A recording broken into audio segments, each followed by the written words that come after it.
पिछले एक साल से मुल्क में जारी सियासी, आईनी और माशी बहरान ने पहले ही मुल्क और मईशत का बहुत नुकसान किया, मगर 9 मई के पुरतशद्दुद मुजाहरों और जलाओ घिराव के वाक़यात ने हर मुहिब वतन पाकिस्तानी को मुस्तरब कर दिया है। गुज़िश्ता 2 रोज़ में होने वाले नेशनल सिक्योरिटी कमेटी के इजलास और कोर कमांडर कॉन्फ्रेंस के एलामिये में हालात की संगीनी का बाखूबी अंदाज़ा लगाया जा सकता है। आज chief of army staff general Asim Munir ने एक मरतबा फिर इस बात पर जोर दिया कि हाल ही में एक मुनज़्ज़म मनसूबाबंदी के तहत पेश आने वाले अलमनाक वाक़यात दोबारा कभी किसी कीमत पर नहीं होने दिए जाएंगे। आर्मी चीफ ने इस अज़्म को एक बार फिर दोहराया कि 9 मई के यौम सियाह पर कौम की तौहीन करने वाले तमाम जिम्मेदारों को हर सूरत इंसाफ के कटहरे में लाया जाएगा। माशरे के हर तबके की तरह बिजनेस कम्युनिटी भी मुल्की हालात पर इस्तराब का शिकार है और इत्तलात यह है कि हाल ही में इन हालात की बेहतरी के लिए तमाम स्टेक होल्डर्स ने मुलाकातें करके मुज़ाकरात की फ़िज़ा कायम करने की पस पर्दा कोशिशें की हैं। 2 रोज़ कबल बिजनेस कम्युनिटी की जानिब से कहा गया था कि पाकिस्तान को तबाही से बचाने के लिए सियासी जमातों और रियासती इदारों के दरमियान इत्तेहाद की इस वक्त अशद ज़रूरत है। गुज़िश्ता रोज़ मारूफ बिजनेसमैन अकील करीम डेडी लाहौर में इमरान खान से उन्होंने मुलाकात की और मुल्क में माशी और सियासी अदम इस्तेहकाम को ख़त्म करने का वाहिद हल मुज़ाकरात है, इस बात का इयादा किया। उन्होंने मुल्क के तमाम इदारों और सियासी जमातों को अपनी अना पसे पुश डालकर पाकिस्तान के लिए भलाई के लिए साथ मिलकर बैठना होगा। और इस हवाले से खुशाइन बात यह है कि नेशनल सिक्योरिटी कमेटी इजलास और कोर कमांडर कॉन्फ्रेंस के एलामी में भी कौमी हम आहंगी की अहमियत को उजागर किया गया है। गुज़िश्ता रोज़ नेशनल सिक्योरिटी कमेटी के इजलास में इख्तिलाफात को महाजराई के बजाय जमहूरी इक़दार के मुताबिक मुज़ाकरात के जरिए हल करने की ज़रूरत पर जोर दिया गया। इससे कबल कोर कमांडर कॉन्फ्रेंस के खुसूसी इजलास के एलामी में भी मौजूदा गैर मुस्तहकम सियासी सूरत हाल पर कौमी सतह पर तमाम स्टेक होल्डर्स के इत्तेफाक राय पर जोर दिया गया ताकि अवाम के एतमाद, माशी तरक्की और जमहूरी निज़ाम को दवाम बख्शा जा सके। इस वक्त मुल्क की मईशत तारीख के बदतरीन बहरान का शिकार है। आपको मजीद दिखाते हैं हमाद आलम की इस रिपोर्ट में। माली तौर पर कंगाल मुल्क में ना सरकार अपने अखराजात पूरे कर सकती है, ना आवाम की फलाह के काम हो सकते हैं और ना ही दिफाई ज़रूरियात से निपटा जा सकता है। सियासी रस्साकशी के बाइस पाकिस्तान मुआशी तौर पर कमज़ोर हो चुका है। गैर मुल्की बॉन्ड्स पर इंश्योरेंस रिस्क प्रीमियम की शरह 7,000 पॉइंट से तजावुज़ कर गई है, जो दुनिया में इस वक्त सबसे ज़्यादा है। मुसलसल कदर खोता रुपया दुनिया की बदतरीन कारकर्दगी दिखाने वाली करेंसियों में शुमार किया जा चुका है। आलमी बैंक हो या एशियाई तरक्याती बैंक, सब ने रवा माली साल मुआशी तरक्की की रफ्तार ना होने के बराबर रहने की पेशगोई कर दी है। आलमी सरमायाकारों को मुल्कों की माली हालत बताने वाली बैनुल-अक़वामी रेटिंग एजेंसियां मूडीज, फिच वगैरह पहले ही डिफ़ॉल्ट के इम्कानात का बताते हुए पाकिस्तान की क्रेडिट रैंकिंग काफ़ी नीचे ले आई हैं। इंटरनेशनल क्रेडिट एजेंसीज ने हमें बहुत बुरी तरह से डाउनग्रेड कर दिया, तकरीबन नियर डिफॉल्ट लेवल तक। उसके नतीजे में पाकिस्तान को 2 सोर्सेज से बिल्कुल पैसा नहीं मिल रहा है। IMF के साथ जो एग्रीमेंट हुआ था कि $2 अरब के हम यूरो सुकूक बॉन्ड इंटरनेशनल मार्केट में फ्लोट करेंगे, उन पे इतना हैवी डिस्काउंट हो चुका है, हमारी क्रेडिट रेटिंग गिरने के बाद अब हो नहीं सकता। दूसरी तरफ जो कमर्शियल इंटरनेशनल बैंकों से हम पैसे हर साल लेते हैं शॉर्ट टर्म के लिए, उसमें तकरीबन $7 अरब हमें इस साल मिलेंगे, मगर अभी तक सिर्फ $900 मिलियन मिले हैं। 24 करोड़ से जायद आबादी वाले मुल्क में अवाम अशिया ज़रूरिया की कीमतों में आए रोज इजाफे से तंग आ चुके हैं। खाने पीने की चीज़ों में महंगाई की शरह 48% तक पहुँच चुकी है। दूसरी जानिब अवाम को अद्वियात की किल्लत का सामना भी है। मईशत ज़वाल का शिकार है और मुल्क के कारोबारी तबके की मायूसी उरूज पर पहुँच चुकी है। गैलप सर्वे के मुताबिक सियासी अदम इस्तेहकाम ने इक्तिसादी बहरान को जन्म दिया। डॉलर की किल्लत, इम्पोर्ट पर पाबंदियाँ, खाम माल की अदम फरहमी और तेजी से फैलता स्मगलिंग का नासूर मुकामी सनतों का भट्टा बिठा रहा है। लोग बेरोजगार हो रहे हैं और आलमी खरीदार पाकिस्तान में बेयकीनी की सूरत हाल देखते हुए अपने ऑर्डर दूसरे ममालिक मुंतकिल कर रहे हैं। जुलाई तक अप्रैल अगर एक्सपोर्ट पर नजर डालें तो सालाना बुनियाद पर इनका हजम 12% सुकड़ कर 23 अरब 17 करोड़ हो गया है। हमने अपने दरामदात को 30% कम कर दिया है। उसके नतीजे में हमारी इंडस्ट्री बिल्कुल रुक गई है, इसलिए कि उनके पास इंपोर्टेड इनपुट्स और रॉ मटेरियल्स नहीं है। तो हमने तो ऑलरेडी बहुत सख्त दामाद लिए हैं। हमें अब कोशिश ये करना है कि किसी तरह से हम अपने एक्सपोर्ट्स को रिवाइव करें। स्टेट बैंक के ज़खायर 4 अरब 38 करोड़ डॉलर रह गए हैं, जो बमुश्किल 1 माह के दरामदी बिल के बराबर हैं। मुआशी इस्तेहकाम सियासी इस्तेहकाम से नत्थी है। सियासतदानों ने अगर अपनी अना के बुतों को ना तोड़ा तो कौमी सलामती भी दाव पर लग सकती है।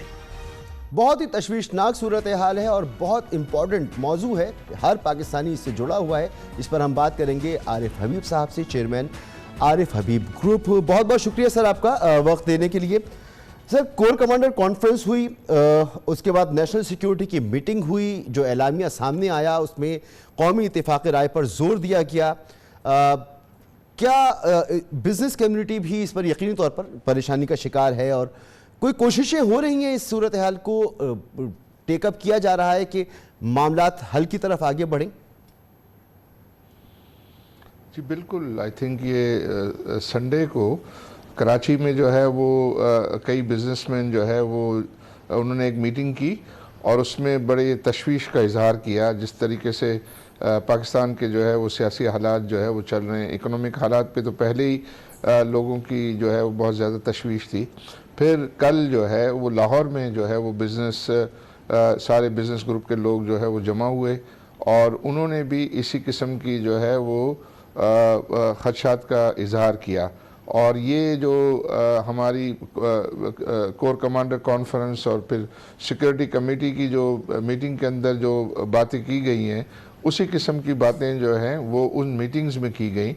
और इसमें जो है वो ये डिस्कस हुआ कि किस तरह जो है वो बिज़नेस कम्युनिटी जो है उसमें कंट्रीब्यूट कर सकती है उसकी बेहतरी के लिए।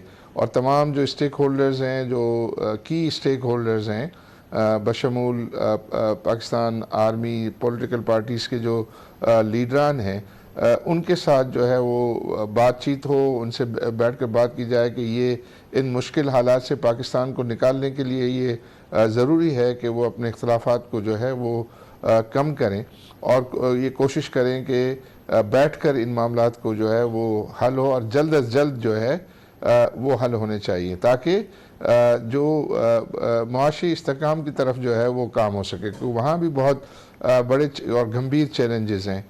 उसके लिए बहुत ज़रूरी है कि पहले जो है वो पॉलिटिकल इस्तेहकाम आए, तो साथ ही फिर जो है वो मुआशी इस्तेहकाम भी जो है वो एक्सपेक्ट कर सकते हैं।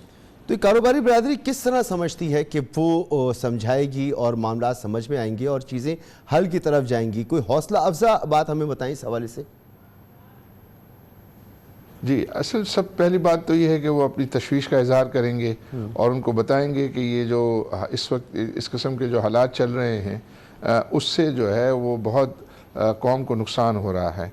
और वो नुकसान हो रहा है तो अगर कुछ थोड़ी थोड़ी सी जो है वो डिफरेंसेस हों और उसमें अपने आप को कोई गिवन करना पड़े, तो मैं समझता हूँ कि तमाम लोगों को गिवन करके और नेशनल इंटरेस्ट को जो है वो प्राइम रख के जो है वो फैसले करें। तो कभी कभी हार में भी जीत होती है। तो ये है कि इस किस्म का एक जो है वो एटीट्यूड रखें और जिसमें कि मतलब ये करें कि भाई हमारे कौमी मफाद में जो बेहतरीन हो, उसके लिए अगर कोई कुर्बानी भी देनी पड़े तो सबको देनी चाहिए। ठीक है, तो अब तक जो भी राब्ते हुए कारोबारी बिरादरी के, क्या उसमें पॉजिटिव रिस्पॉन्स सामने आया है? उसमें कुछ बर्फ़ पिघल रही है? नहीं, अभी तो जो है वो सिर्फ इनके जो बिजनेस मैन जो है उन्होंने आपस में मीटिंग्स की हैं और उस पर मुख्तलिफ जो है वो स्ट्रेटजीज़ को डिस्कस किया है। और उसमें ये है शामिल है कि इन लीडरान से जो है वो मुलाकात की जाएगी और उनको इस बात पर जो है वो उनको रिक्वेस्ट की जाएगी कि भाई वो मुल्क की खातिर जो है इन मामलात को सुलझाएं। ठीक है। अच्छा, अब मुझे ये बताएं कि इसकी इंटेंसिटी को आप किस तरह से गेज कर रहे हैं, क्योंकि गुज़िश्ता कम से कम कोई 8-9 माह से 10 माह से ये तमाम सूरत हाल चल रही है। सियासी अदम इस्तेहकाम है जिसकी वजह से बाकी मसाइल पैदा हो रहे हैं, कानूनी, आइनी और माशी बहरान बढ़ता चला जा रहा है। तो इस मौके पर जिस वक्त हम बात कर रहे हैं, आप इसको कैसे गेज करेंगे? कितना शदीद ये बहरान हो चुका है? आई थिंक बहुत ज़्यादा। ये जो जिस तरीके से हम सुनते हैं और मीडिया में जो बातें आती हैं कि जो दोनों पीडीएम और पीटीआई के दरमियान जो मुज़ाकरात भी हुए, तो उसमें जो डिफरेंसेस थे वो डेट्स का था, कि इलेक्शन की डेट का था। जबकि आई थिंक इस पे कंसेंसस हो गया था कि तमाम इलेक्शन जो है वो एक ही दिन होने चाहिए। अब वो डेट का भी जो है वो जो खबरें आ रही हैं उसमें ये था कि जो है वो असेंबली जो है वो डिसॉल्व 14 मई को हो या 30 जून को हो। तो आई थिंक ये इतना बड़ा डिफरेंस नहीं है। इस डिफरेंस में आई थिंक किसी एक को भी जो है वो गिवन करके या इन बिटवीन जो है वो फैसला करके इस चीज़ का जो है वो तयन कर लिया जाए, ताकि एक पॉलिटिकल सर्टेनिटी का अंसर पैदा हो, और वो पैदा होगा तो फिर लोग जो है वो बिजनेस की तरफ भी जो है वो माइल हो सकेंगे। वरना इन हालात के अंदर तो हर शख्स कोई फैसला नहीं कर रहा है, वो फैसला ये कर रहा है कि भाई हालात ठीक होंगे तो फिर हम काम करेंगे, और ये कारोबार जो है वो कम हो रहे हैं, ख़त्म हो रहे हैं, तो उसकी वजह से फिर लोगों के रोज़गार के मसाइल पैदा होंगे और फिर और मुआशी मसले जो है वो आम लोगों के लिए बढ़ेंगे।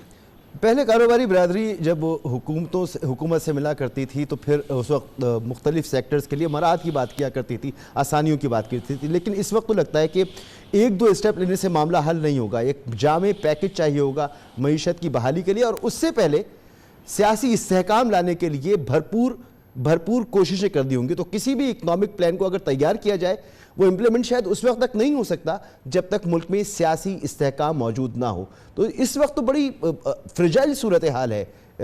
तो इसको किस तरह से आप देख रहे हैं, किस तरह से ओवरकम इससे हम कर सकते हैं?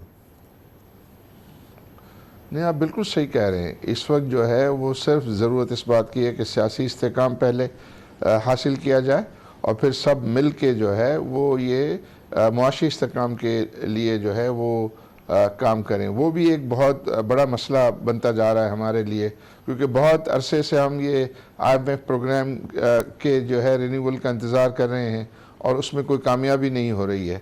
तो उसमें भी बहुत ज़रूरत है कि हम पाकिस्तान सारा पूरा यूनाइटेड हो और उस पर काम करे, और जो है बैकअप प्लान भी बनाए कि अगर खुदा न खास्ता ये चीज़ जो है वो आगे अचीव नहीं होती तो किस तरह हालात से जो है वो निपटा जाएगा। तो उसमें बहुत ज़रूरी है कि पूरी कौम यूनाइटेड हो। अगर पूरी कौम यूनाइटेड नहीं होगी तो मैं नहीं समझता कि इनको आसानी से हम जो है इन मामलात को हैंडल कर पाएंगे। ठीक है, तो कोई भी नया माशी प्लान मुल्क में बनाया जाता है, कोई पॉलिसीज़ बनाई जाती हैं, तो यकीनी तौर पर उसके लिए कोई 5 साल सिर्फ 10 साल की बात नहीं, एक लॉन्ग टर्म प्लान होना चाहिए। तो वो कैसा प्लान होना चाहिए, उसकी इम्प्लीमेंटेशन कैसे होनी चाहिए, क्या जहन में है कारोबारी बरादरी के? नहीं, इस वक्त तो जो है वो लाइफ सेविंग ड्रग की बातें चल रही हैं कि हम किस तरीके से, क्योंकि यहाँ तो ये कि बहुत ज़्यादा इस किस्म के ख़तरात का इज़हार किया जा रहा है कि खुदा न खास्ता पाकिस्तान का डिफ़ॉल्ट ना हो जाए, और वो पाकिस्तान का डिफ़ॉल्ट अगर हो गया तो फिर पता नहीं रुपए की कीमत जो है क्या रहेगी, और फिर रुपए की अगर कीमत और ज़्यादा गिरती है तो फिर इन्फ्लेशन जो है वो बढ़ेगा, महंगाई बढ़ेगी, तो और आवाम के लिए जो है वो मसाइल पैदा होंगे। इंटरेस्ट रेट जो है वो फिर ऊपर ही रहेंगे, बल्कि और ज़्यादा भी जो है वो बढ़ सकते हैं।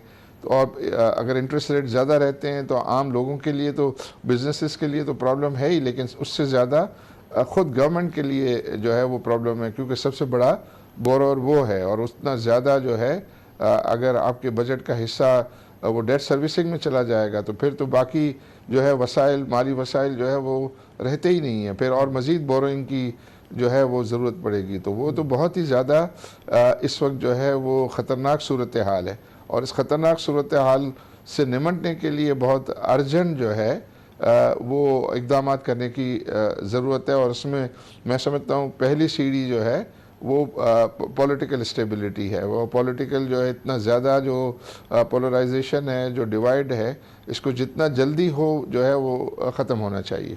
आप डिफ़ॉल्ट के ख़तरे की बात कर रहे हैं, लेकिन वज़ीर ख़जाना तो कहते हैं कि IMF प्रोग्राम हो या ना हो पाकिस्तान डिफ़ॉल्ट नहीं होगा, और 3 हफ्ते बाद बजट है, और बजट के लिए भी हुकूमत की तरफ से ही दावे हैं कि ये आवाम के लिए इसमें सहूलियात मैसर होंगी। तो किस तरह ये बजट पेश होगा बग़ैर IMF प्रोग्राम की, और किस तरह बजट के बाद के मामला चलेंगे, इसके बारे में आपकी क्या राय है? देखिए, ये डिफ़ॉल्ट जो मैं समझता हूँ कि बात हो रही है कि विदाउट IMF भी जो है वो अरेंजमेंट है, वो जून तक की बात हो रही है, लेकिन बियॉन्ड जून जो है वो फिर उसमें जो है क्लैरिटी नहीं है, और वो जो नंबर्स ये बताते हैं कि वहाँ जो है वो मुश्किलात होंगी, और वो मुश्किलात के पेश नज़र ना कोई इन्वेस्टमेंट बाहर से आएगी, ना कोई रेमिटेंसेस बाहर से आएंगे, और बल्कि लोग जो है वो ये चाहेंगे कि अपने पैसे जो है वो बाहर मुंतकिल कर लें। तो वो एक IMF के आने से ये है कि वो इस चीज़ को इंश्योर करते हैं कि आप शॉर्ट टर्म और मीडियम टर्म के अंदर जो है वो ये डिफ़ॉल्ट के ख़तरा जो है वो टल जाता है, और वो टल जाता है फिर आपके लिए इंटरनेशनल कमर्शियल मार्केट जो है वो एक्सेसिबल हो जाती है। फिर ये मल्टीलेटरल एजेंसीज़ वगैरह से, और फिर मैं समझता हूँ कि जो लोग पाकिस्तानी भी पैसे बाहर ले गए, स्टेबिलिटी आएगी तो वो उनसे एक्सपेक्ट कर सकते हैं कि वो पैसे जो है वो वापस आना शुरू हो, और हमारे जो माशी एक्टिविटी में वो भी अपना किरदार जो है वो अदा करना शुरू करें, तो कुछ इसके अंदर जो है वो स्टेबिलिटी आएगी। बजट का जहाँ तक ताल्लुक़ है, मैं समझता हूँ कि कोई IMF के प्रोग्राम होने या ना होने से बजट को इतना ज़्यादा अफेक्ट नहीं होता, बल्कि अगर बजट ये IMF प्रोग्राम होगा तो बजट में शायद सख्तियाँ होंगी, और अगर IMF प्रोग्राम नहीं होगा तो बजट में शायद इतनी ज़्यादा सख्ती ना हो। तो वो तो आई थिंक उनको ख़ुद जो है वो फ़ैसला करना है हुकूमत को कि बजट जो है वो किस किस्म का बनाना है, कितना जो है डेफिसिट जो है वो अफोर्ड कर सकते हैं, और कितने अपने ख़र्चों को कम कर सकते हैं। तो रेवेन्यू तो जो है पिछले साल बहुत ज़्यादा टैक्स बढ़ाकर उन्होंने कोशिश की कि करें, लेकिन अगर इकोनॉमिक एक्टिविटी जो है वो स्लो होगी तो फिर आपके रेवेन्यूज़ भी जो है कि टारगेट हासिल नहीं हो सकेंगे। तो ज़रूरी है कि इकोनॉमिक एक्टिविटी जो है वो बढ़े, और इसमें नॉर्मलसी आए, वो जब ही आ सकती है जब सियासी इस्तेकाम हो। और मईशत की बहाली के लिए मैं आपकी गुफ्तगू से जो समझ पाया हूँ, एक तो ये कि सच बोला जाए, आदाद शुमार जो हैं वो सही बयान किए जाएँ। 12% एक्सपोर्ट कम हुई है गुज़िश्ता चंद माह के दौरान। IMF प्रोग्राम के दबाव की वजह से बिजली और गैस की कीमतों में बेतहाशा इजाफा हो चुका है, जिससे कारोबारी लागत में इजाफा हुआ है। तो अब इन सरकमस्टेंसेस में मईशत का पहिया चल सके, इस बजट में कोई ऐसी चीज़ मौजूद हो जो मईशत के लिए बेहतरी हो, हमारी सनतें चलें, तो इसकी उम्मीद हम कितनी रखें, कि क्या उम्मीद होनी चाहिए, और क्या ये मुमकिन है कि बजट के बाद कुछ बेहतरी आ जाए? नहीं, मुझे नहीं लगता, क्योंकि इनके पास पहले ही जो है वसाइल की कमी है, और वसाइल की कमी है, और ख़ास तौर पे जो इंटरेस्ट रेट बढ़ने की वजह से गवर्नमेंट की जो है वो डेट सर्विसिंग ऑब्लिगेशन बहुत ज़्यादा बढ़ गई है। यानी जितना उन्होंने नया टैक्स जो है वो इस करंट ईयर में लगाया है, उतना या उससे ज़्यादा जो है वो आपके इंटरेस्ट रेट बढ़ने की वजह से गवर्नमेंट की जो है इंटरेस्ट एक्सपेंस बढ़ गया है। तो उनको उस मद में जो है वो कोई फ़ायदा नहीं हो सका है because of high interest rate. और अगर ऐसे ही हालात रहे तो अगले साल भी अगर ये इंटरेस्ट रेट इसी तरह हाई रहते हैं, और अगर बेस इफेक्ट का भी फ़ायदा जो है वो ज़ायल हो जाता है because of further devaluation of rupee, तो मसाइल जो है और ज़्यादा गंभीर हो सकते हैं हमारी इकोनॉमी के लिए।